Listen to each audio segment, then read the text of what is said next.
Thank you for joining us today for ABA Civil Rights and Social Justice Program, How Things Work, the legal edition. Today, we're going to be discussing Trump administration policies that affect Indian country. My name is Greg Smith. I'm an attorney. I've represented tribes for approximately 35 years. I'm based in Washington, D.C. I'm delighted to be joined by Rani Williams, who will provide her biography as well. Yeah. Well, hello, my name is Rani Williams. I'm a Gaida Cutanuma, a member of the Walk River Paiute tribe from Straus, Nevada. I'm a senior policy advisor at Claus Law in Washington, D.C., where we specialize in federal Indian law and policy, representing tribal governments and tribal organizations. So during this discussion, we're going to talk about the broad policies of the Trump administration that affect Indian country, the nature of the tribal response. We're going to identify points of engagement with the administration. And we're doing this based on a series of questions. So I'm going to pose the first question to you, Rainey. What is the nature of the federal government's trust responsibility to Indians, and how does it impact discussions with the administration? Yeah, that's a great question. So the federal trust responsibility is the United States' legal binding obligation to uh, secure and protect tribal nations and their lands, resources, and treaty secured rights. And that obligation stems from those said treaties through statutes, uh, executive orders, and over 2 centuries of Supreme Court doctrine, all of which recognize tribal nations as sovereign governments. So this obligation isn't discretionary and it doesn't really ebb and flow no matter which administration or which party is in the executive branch or in Congress for that matter. And so in today's environment, that principle is pretty important as the administration moves fairly quickly on its executive orders, its agency reorganizations, and efforts to reduce the federal workforce in effort to become more efficient. Uh, it has caused a bit of uncertainty in Indian country, but even with these actions, the trust responsibility has shaped the discussions. Tribal governments and their advocates have quite frequently engaged with the administration and reminded them of these treaty trust obligations. And it has garnered results from agencies and their staff on just reaffirming that they understand that those obligations do exist. And so the trust responsibility essentially just provides a legal floor, regardless of the political shift.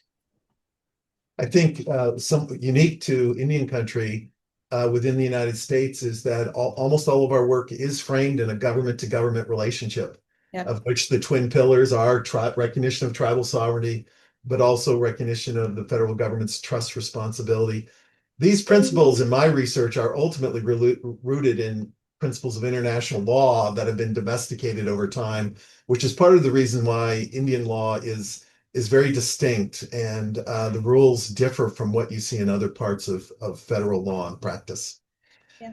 Let me throw out the second question, actually, Rainey. Are federal Indian programs classified as diversity, equity, and inclusion? Are they DEI programs? Yeah, so the short answer is no. They're not DEI programs, and it's important to say that clearly and often. And expanding on that just a little bit more, as we discussed, tribal nations are sovereign governments with a political status. It's not a racial designation, and so that political status as signatories to treaties ratified by the United States Senate, Supreme Court precedent, and other federal statutes makes it a political relationship and not a DEI framework. And so when we saw earlier this year with the current administration issuing Executive Order 14151, which eliminated DEI and DEIA initiatives, it had a fairly direct impact on tribal programs as they reassessed what federal funding goes to or is considered DEI. And so, as tribal governments, as political entities, had to quickly respond to that executive order and advocate that the essential government services that tribes provide their citizens isn't a DEI initiative. It provides healthcare and housing and other essential services for those individuals. And it eventually reversed or unfroze those funds was the ending result.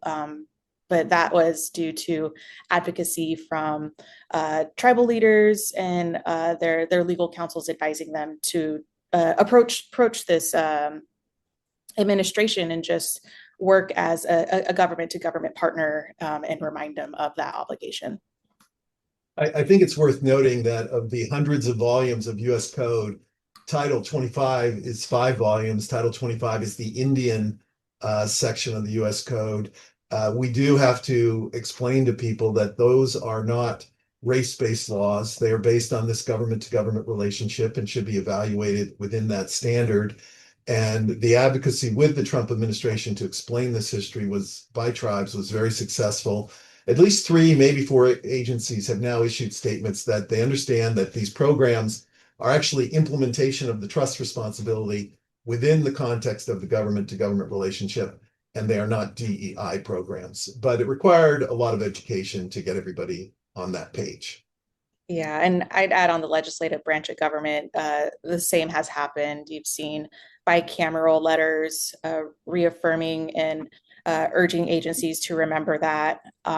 We've also seen the chair of the Appropriations Committee, who is also a member of a federally recognized tribe, and the Senate Committee on Indian Affairs, who have expertise in the plenary authority on federal Indian law and statutes and legislation on that. So you've seen multiple branches of government reaffirm that they understand that they have these government to government relationships and obligations.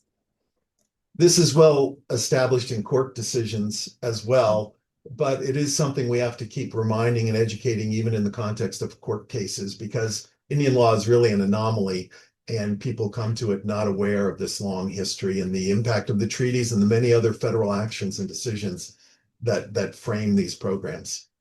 Yeah. So let me ask next, what is the most effective way to work with the Trump administration to advance tribal interests? Yeah, so what I've seen through our work is an effective approach is to be proactive, clear, and anchored in the law.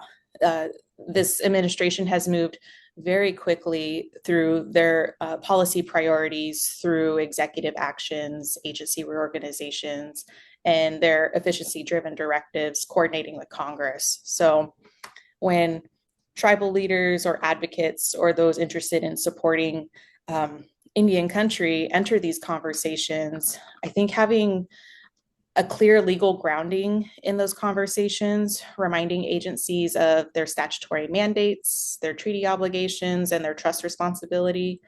Coming to those meetings with concise and actionable asks, because agencies facing workforce reductions and reorganizations have had limited capacity. And bringing a unified advocacy. Another effective element to what we've seen this year is tribal governments and organizations forming tribal coalitions, working with intertribal organizations on joint letters and a unified message has come with positive results in all of these different agency actions. And so when we see tribes speak with a single voice, agencies have been responsive. I would just add, both Rani and I have been in Washington for a long time, and we've witnessed many changes in government. And with each change of government, you're addressing a different philosophy of government. And so one of the ways we engage is we have to think about, well, what does this administration care about? Or what does this leadership care about? We know that this administration cares a lot about economic development. That is something very important in Indian country. So the focus of our advocacy is going to be naturally where there could be alignments. They also have a philosophy of local control, which is something that lines up very well with tribal views of tribal sovereignty and the desire of tribes to control their own lands and their own jurisdictions free of undue external restrictions. This administration also has a transactional view of of how to advance projects. So just understanding that enables one to go in with a vocabulary that builds bridges in an effort to advance the well-being of tribal nations and to defend these principles of sovereignty and the trust responsibility that need defense every year, going back hundreds of years, frankly. So you do need to, if you're going to advocate in Washington, you have to understand who you're talking to and work with that. Yeah, absolutely. So next up, can you provide any examples of where tribal advocacy has affected the implementation of administration policies? And I think we just talked about one, but please. Yeah, I'll briefly go over that again. I know I mentioned Executive Order 14151, which eliminated DEI programs, and how advocacy from tribal leadership and organizations prompted several agencies, but specifically the Department of Health and Human Services, the Department of Interior, and Housing and Urban Development, all issued legal memoranda or secretarial orders reaffirming that trust and treaty obligations are not affected with their reorganizations or certain actions that have occurred this year. So that has ensured the continuity of healthcare for housing programs and other critical services. And in particular, I think a big example of that is making sure they were at full staff at the Bureau of Indian Education or at the Indian Health Service, which provides health services for all of Indian country. We've also seen the Department of Interior issue a memorandum outlining its reduction in force plans, which exempted certain positions. I know I mentioned Bureau of Indian Education a moment ago, but they also exempted positions such as the public safety offices throughout the department from its reductions in force as well. Yeah, and I would double down just a little bit. Early on in the administration, when there were dramatic reductions in force, there was a proposal to reduce the Indian Health Service by 1,000 employees, which would have, the Indian Health Service struggles to deliver adequate healthcare as it is. And tribal nations advocated, and that decision got reversed at the last minute, and there have been no reductions in force there. But in general, tribal nations are more enmeshed with the federal government than your typical town or village or county, which means when federal services are cut back just generically or generally, it's going to have a bigger impact on tribal nations. So we fight to defend the implementation of the trust responsibility through an adequate federal budget. But in general, we're very alert to anything that might diminish the federal government's ability to be that partner that they're obligated to be, and that Indian country now embraces, partnership with the federal government. Rani, how knowledgeable do you think Trump administration officials are of Indian country issues?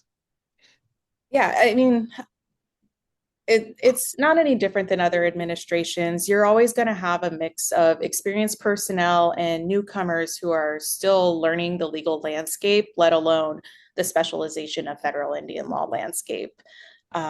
You have officials in the Department of Interior and Health and Human Services that have long worked with tribal nations and have a broad understanding and deep understanding of tribal nations and federal Indian law and policy. But you also see with the administration's rapid turnover and efforts to make the government more efficient, we've also seen staffing reductions and rapid reorganization efforts, which mean that many offices are consolidating or operating with a significantly reduced capacity, which results in reduced institutional knowledge. And not only just with the rifts or retirements from all of these offices, the administration, like the others before it, have inherited vacancies in certain positions. So that just naturally affects the expertise and decision-making speed that tribal governments and their program managers need certain approvals or legal reviews on. It'll slow down that decision-making speed. And so because of that, tribes and legal counsel advising tribes and organizations should assume that not all officials fully understand the trust responsibility, what treaty rights are, or what their role in the government to government relationship is. So I always share with folks or encourage them to provide clear explanations of that when in meetings. And as the federal government rebuilds that capacity, just making sure you're proactive and communicate and work together on understanding their priorities and looking for opportunities to work together. I would highlight that the two most important departments of the government for Indian country are probably the Department of Interior and the Department of Health and Human Services. Yeah. And in this case, both cabinet secretaries that lead those departments have significant experience with Indian country. Secretary Burgum at the Department of Interior is the former governor of North Dakota. They're very active tribes in North Dakota. He had a lot of interactions with them. Those interactions were viewed as respectful. He is considered knowledgeable. Doesn't mean that we'll agree, Indian country will agree on every position that the Department of Interior takes, but at least you aren't dealing with ignorance. You're dealing with people who have a grasp of Indian country and of the basic issues. Similarly, at the Department of Health and Human Services, Robert F. Kennedy Jr. is the secretary there. The Kennedy family has a long association with indigenous causes, including Secretary Kennedy. I think when the issue came up of downsizing the Indian Health Service, it really helped when tribes were in there advocating for protecting and preventing the downsizing and protecting the integrity of the Indian Health Service, that the secretary understood what the Indian Health Service actually meant to Indian country and how important it was. And so with that understanding, in my experience, the more people understand the history and the circumstances of Indian country, the more likely they're to be supportive of the positions that we as Indian country advocates put forward. So I think we're fortunate that in those two spaces, even though different disagreements will occur, we do have knowledgeable people. And then as Rani said, below that, you have the professional staff and people who are have long years of experience. You have native leadership at Interior, the Assistant Secretary of Indian Affairs, and others who have a lot of connections in Indian country, and there's a lot of ability for good communication. And I think that's critical. You look at our last question, how can attorneys, tribal leaders, and those interested in law and policy advocate on behalf of Indian country with this administration? And I put forward two things, and then I'll throw it back to you, Rani, and then I think we're at the close of our session. But first of all, it's being present a lot, getting in there a lot. And the doors are there, and they need to be opened and need to walk through and explain, because our longtime historic greatest issue in Washington is people simply not understanding Indian country and the history and the legal rights and so forth. So it's really critical to address that lack of understanding. There is a steep learning curve for many federal officials if they don't come with any background, but fortunately there is a cure for that challenge, which is education. And so rolling through the door and providing that kind of education, it's a constant undertaking in any administration. But anytime you have a new one with new philosophies, you have to go in and adjust and educate in that context. So in my experience, that works. And Indian country has very strong advocacy in Washington across the board. But the challenges out there in Indian country remain very, very great as well in many of the communities. Any final words, Rani, on that or anything else? Yeah, I agree with you. I think persistence is a key. Engaging early and often, reiterating the the laws and statutes. I mean, working collectively also helps with a unified message in education, and then not only engaging the federal government on the executive branch, but also making sure you're building those relationships with your congressional delegation and other members of Congress, because every single member of Congress owes a trust obligation to federally recognized tribes. So they're an important element who has relationships with the executive branch as well. So making sure those new members of Congress that are recently elected or their new staffs that just got hired, education is key there as well. I think the high level message of what we discussed today is that the trust responsibility doesn't rise or fall with the political tides or whoever's in the Oval Office. So remaining persistent with tribal engagement helps keep that principle front and center. Thank you, Rani. Thank you for your insights. Thank you for your advocacy in DC. It Yeah, makes a real difference. yeah, you To as everyone well. who's joined us today, thank you for being a part of this discussion and this dialogue. The issues are complex and challenging, especially in the Indian law space, but the advocacy is strong, and we certainly welcome others joining us in educating people in Washington and throughout the country about these issues. You are encouraged to join the ABA Civil Rights and Social Justice section. If you're not already a member, there is a website and other resources available to you. I hope you found this dialogue to be valuable. You could follow up with either Rani or myself if you had more questions. But thank you very much for joining us today. Yeah, Pistachi, thank you.